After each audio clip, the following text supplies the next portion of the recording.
He's gonna explain it best he can. Simon can learn it without. What's up, big Earl, Northtownsound? How's it going? I get asked questions.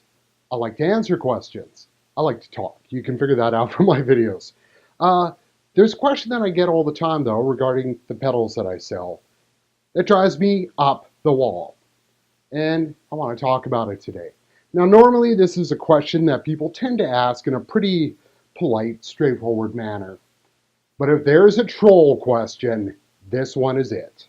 Dude, what kind of chips you got in them pedals? I don't know. They're dill pickle. Dude. Seriously, in the world of gear hype and gear myth, there is nothing that has more misunderstanding and more misinformation out there than the roles of certain categories of chips and pedals. Short answer. If it sounds good, rock it. Who cares?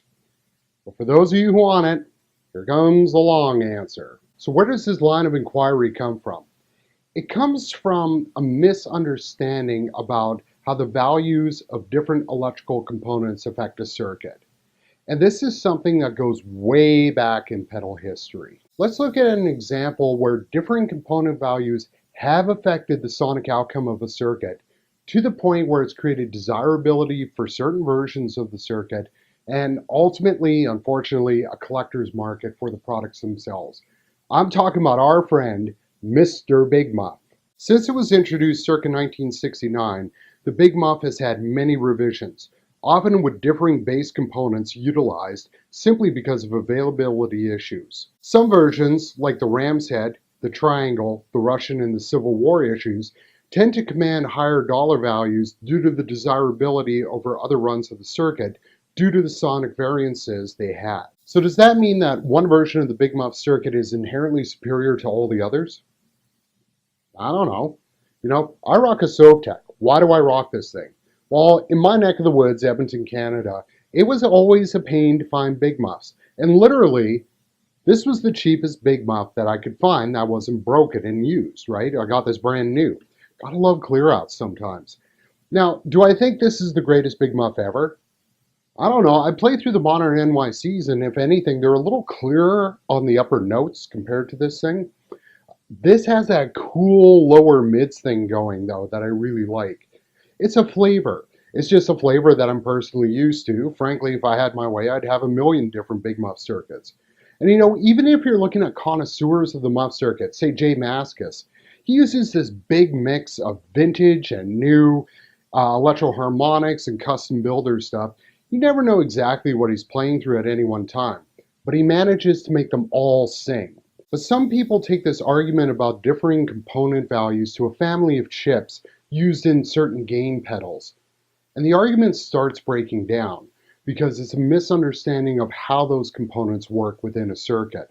I'm going to focus on two pedals in particular that I get asked about all the time. Dude, them rat pedals you're selling, do they got a LM308 chip in them? What, you mean these things? I don't know. Let's open it up and have a look-see, shall we? Okay, the Moski Audio Black Rat Distortion, which is a dual rat. Crack it open.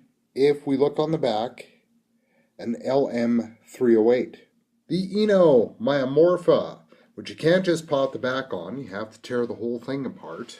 I don't know if this thing's going to catch it, but that chip right there says LM308. Dude, I gotta get me one of those. A little bit of technical information here. An LM308 is an operational amplifying chip. What does that mean? Basically what it states. An op-amp simply takes input level, boosts it up to a level that a circuit can work with. So it's taking little tiny low millivoltage inputs, things from guitar pickups, turntable cartridges, etc.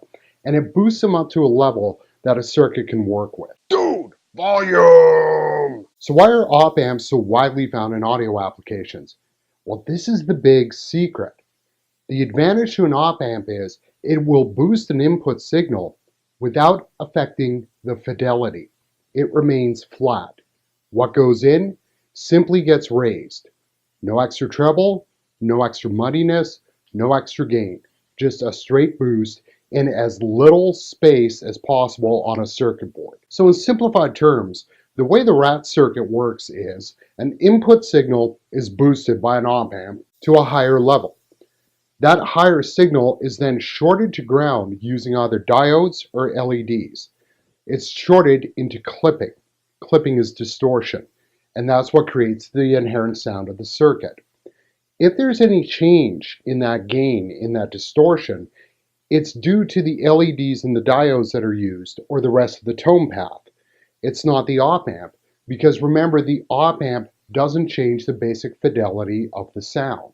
Over the years, Proco changed the rat circuit to adjust it to changing sonic needs in popular guitar-based music. You gotta remember, when the rat first came out, it was the late 70s. So who's pushing it? Sort of what we would call classic rock now. Then the hard rock guys in the early 80s started adopting it. Then you had the hair metal guys started going for it. Then the shredders were going for it. The grunge guys started going for it after that. A lot of sonic differences in there. So to stay in the marketplace, Proco would change the circuit around so it would be a little different. The distortion would be different. The tonality would be different. Most of that change is down to the diodes or the LEDs used. And like most guitar players, if I'm looking at one LED and a second LED, I don't know the difference. I can't tell the difference between diodes just looking at them. They're just electrical parts. But in the early Audis, Rat did something.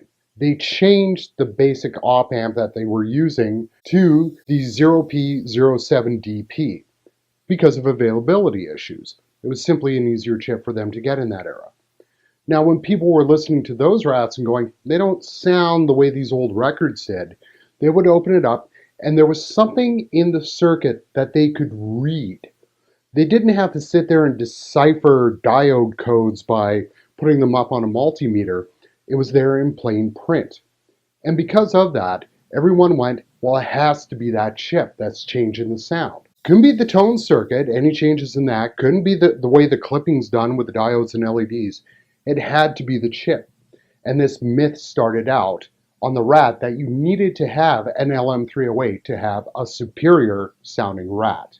Dude, everyone's saying the LM308 sounds better. Now, I'm going to be honest with y'all. I'm not into the rat circuit. It's too fizzy for me. But I've played through a lot of them over the years. It's kind of a ubiquitous high gain pedal that you would find on people's boards. You know, I've played through my share of them from the 80s onward on other people's rigs. Were there some that sounded better than others? Well, I don't know. You know, frankly, the rigs that sounded like gas to my ears sounded like gas regardless of the rat that was on it. The ones that sounded great regardless of the rat. It was just a flavor that was on the board. There were sonic differences in there. Some may have suited the music better than others. But frankly, it's not a huge amount of change as long as you're talking about the basic rat circuit. What I can't understand, though, is why people are going out and spending $300, $400, $500 for an original rat circuit simply because it's got the superior op amp chip in it, the LM308, when there are loads of rats that are out there with LM308s that frankly sound like butt. A chip that's still in production, a chip that's still in use, and people are shelling out that kind of money for old pedals? I don't get it. And you gotta remember, with those old rats, they weren't true bypass. Dude, I gotta have true bypass. I gotta have my tone. For fuck's sakes, you're back to that, are you? So a 50-cent chip leads to desirability and a market. I don't get it. Let's take a look at the second example, one where this gets blown way, way, way out of hand. My nemesis, the Tube Screamer. Screamer! Now, the Tube Screamer is one of the most hotly contested, debated, and discussed circuits out there. One of the things you're going to read all the time about it, though, is that a good Screamer requires a very specific op amp, which is the JRC 4558. Now, what the heck is that about? It's a little more complicated, but in a simplified version, it's a multi-stage operational amplifier. Signal comes in, and it gets boosted up to a level that the circuit can work with. However, the 4558 is capable of having multiple gain levels in one chip, almost like a split signal. That boosted circuit is then shorted to ground in the Tube Screamer using LEDs, which causes clipping and gain. But because it has multiple levels to it, that allows you to control the distortion a little bit better. Some people call it more tube-like, some people call it more aggressive and in your face, some people like me call it hissy as hell, but whatever, it helps to flavor that circuit. But even looking over the course of the production of the Tube Screamer, there were lots of different component values used. Even when you go back to the very early TS-808s, if you find 4 or 5 vintage ones and do up a parts list on them, you're probably going to end up with 4 to 5 different parts lists. Again, it's availability issues. And then comes the big secret. Why did Maxon choose the JRC 4558 to use as the op amp within the Tube Screamer circuit? Did it have some sort of mystic gain level that created the perfect tube-like sound? Was it majestic audio fidelity that it had? Did it simply have more balls than any other op amp that was out there? No. The big reason? It was cheap. It was the cheapest high fidelity op amp that you could buy. It's something that was used in home stereo systems. It was used in blasters, in car stereos, transistor radios. They were ubiquitous. There were tens and tens of millions of them produced. They were common, they were cheap, and they were available everywhere. And the JRC 4558 is still in production. Japanese radio company may not be building them anymore, but it's the exact same chip. But you got people that are shelling out $50, $100 for supposedly NOS 4558 chips out there in internet land. But dude, everyone's saying the older ones make it sound better. And see, this is what the fat man here can't get. If you go into the modding forums, you go into the pedal building forums, the electronics forums and stuff like that, and they're discussing Tube Screamers, you kind of notice something again and again. When people start talking Tube Screamers, they're always like, yeah, you gotta have an original JRC 4558. But while you're at it, you need to change these 2 resistors. Oh, and use this pattern of LEDs on it. Oh, and use this capacitor in the tone circuit, and make sure you wire the tone circuit into this part of the gain, and blah, blah, blah, blah, blah. They're not recreating any sort of classic circuit. They're improving on it. They're taking little bits from every version that came along and creating sort of like an ultimate Tube Screamer. So how on earth can a simple op amp chip be creating the master tone when none of the rest of the circuit matches the original? Dude, they make the Tube Screamer sound better. Think about the differences in pedal technology since the Tube Screamer was introduced. Now, the original Tube Screamer was released in '79. That was the year I took up playing guitar. And over the years, I've met tons of people who use Tube Screamers. Why were they using them? Because it was the greatest gain sound on the face of the earth? Nah, because it was hard to find high gain amplifiers. And the one advantage that our friends the Japanese brought us was availability and distribution. You could actually find the Boss products, the Ibanez products, the Maxim products, and they weren't that expensive. So you suddenly had a gain stage on the floor in a little green box. And let me tell you, most of those players, once they could finally get a high gain amp, let's say the JCM 800, guess what happened to those Tube Screamers? Out the door. And frankly, you know, if the OCD circuit came out at the same time as the Tube Screamer, it would have blown this thing away. The OCD is so much more versatile. Yeah, okay, yeah, those are cool. But dude, old Tube Screamers rule. And then comes the inherent problem when anything that is old and used becomes vintage in terminology. A market is created.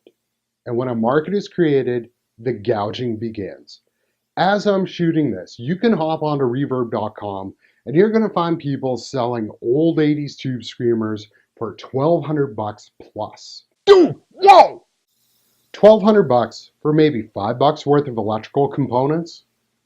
$5 worth of electrical components that are 35 plus years old. 35 plus year old electrical components ready to crap out on you at any second. And how would you feel if you went through and you opened up a $1,200 Tube Screamer you just bought, and you look in the op amp chip slot, and you find yourself a JRV 2043D in there instead? Dude, what's that? That was a chip that they would substitute for the 4558 back in the day. Dude, there's no substitute for an original 4558. And then maybe you take that $1,200 Tube Screamer home, you plug it through your modern rig, with your modern high gain amplifier, with your modern high output pickups, and it doesn't sound that great to you. And you have to go and you have to find another version of the circuit which works better with the rest of your gear, which might be something that's a much more modern and much less expensive take. How commonplace is the 4558? Here is the Mosky Mini Screamer. There's the chip. The Eno ES9 overdrive. There you go. Same thing right there. Commonplace chip. You can find it anywhere. Both of these ones have it. Dude, I'm getting mad here. There ain't nothing that beats an original Tube Screamer. Oh, so you played through a vintage one. I have, dude, but not with my axe or my rig. So how do you know that it sounds better? Because it does, dude. How? Dude, vintage Tube Screamers are the best. Why? Dude, it's that 4-5 whatever it is chip. But why? Dude, just face it, they sound better. He's right, you know. Hey, check it out, everybody. It's Vintage Gear Snob. The classic components used in the original TS-808 and TS-9 are what set it apart from the inferior overdrives that permeate the market today. You see, dude? Okay, how do you figure? Only the original components used, including the original JRC 4558, create the classic overdriven sound that guitarists so crave today. Classic overdriven tone? You see, when a guitarist hears a master of the instrument playing through classic vintage tones, it compels them to aspire to those wonderful tones, regardless of the price. Okay, classic Tube Screamer players. You mean like Kirk Hammett? Metallica! There were some second tier players who also used the classic gear as well.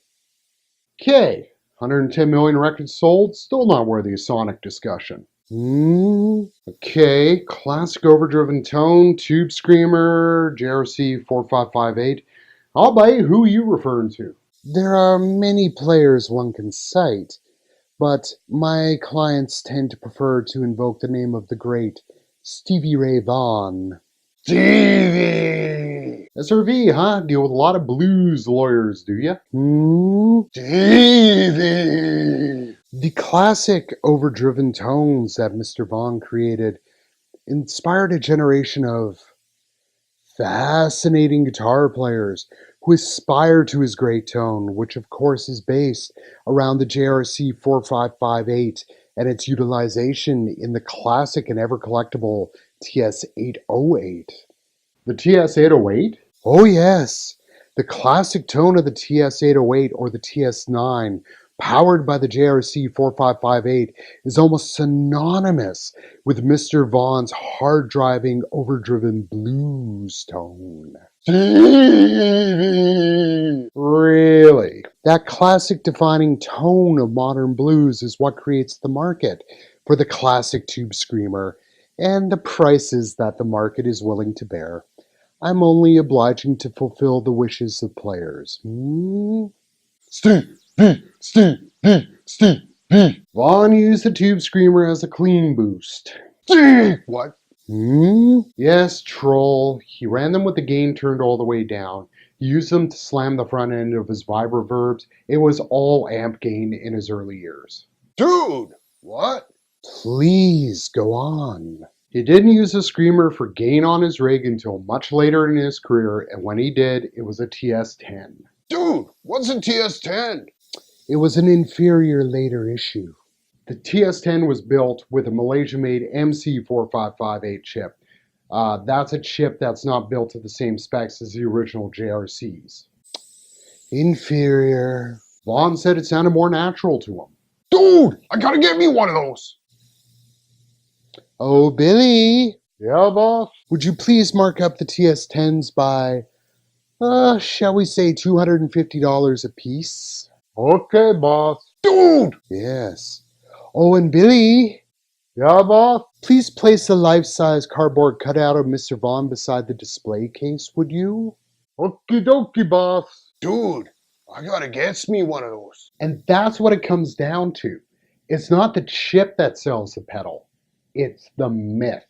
I recently did a shootout on my channel between my vintage Boss CE2 and the Eno CH2 that I sell. Look it up. They have the same chipset. Guess what? They sound different because the rest of the component values are different. You know, this Mosky Mini Screamer, this has a JRC 4558. Is this going to sound the same as, let's say, an 81 TS9? I don't know. Might sound similar, might sound different, but there's going to be a bunch of different components in there. Is it going to sound like crap? It's up to your ears. I sell tons of these. If it sounds good to you and you can afford it, rock it. That's what it comes down to. It doesn't matter about the component values used. If it sounds good and your wallet says yes, give her. We can't always readily afford the tones we desire, can we? Because there's always scammers out there more interested in selling you the myth than selling you the gear you need. Ma, can I borrow some money, please? Oh, and Troll, Ritual Toot Screamers, they ain't true bypass. Dude, what about my tone? So there, done did learned you. Hopefully you got something from that. If you dug it, tell your friends. I'm on anti-social media. I don't know how to do all that sort of stuff, so feel free to tell your friends. I'm good at yakking. That's about it. Check out my other videos, etc. You think I'm stupid? You didn't like that video? I'll tell you what. Make your own video. I want to hear your side of the argument. I'll watch it. I'll check it out. And I'm not just saying that.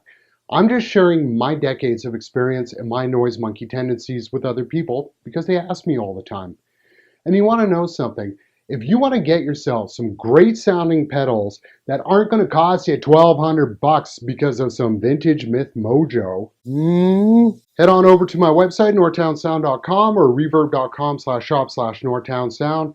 Wide selection of pedal and other gears, some with the correct components to them that sound great and don't cost a lot of money. More tones, fewer bones, the way that it should be.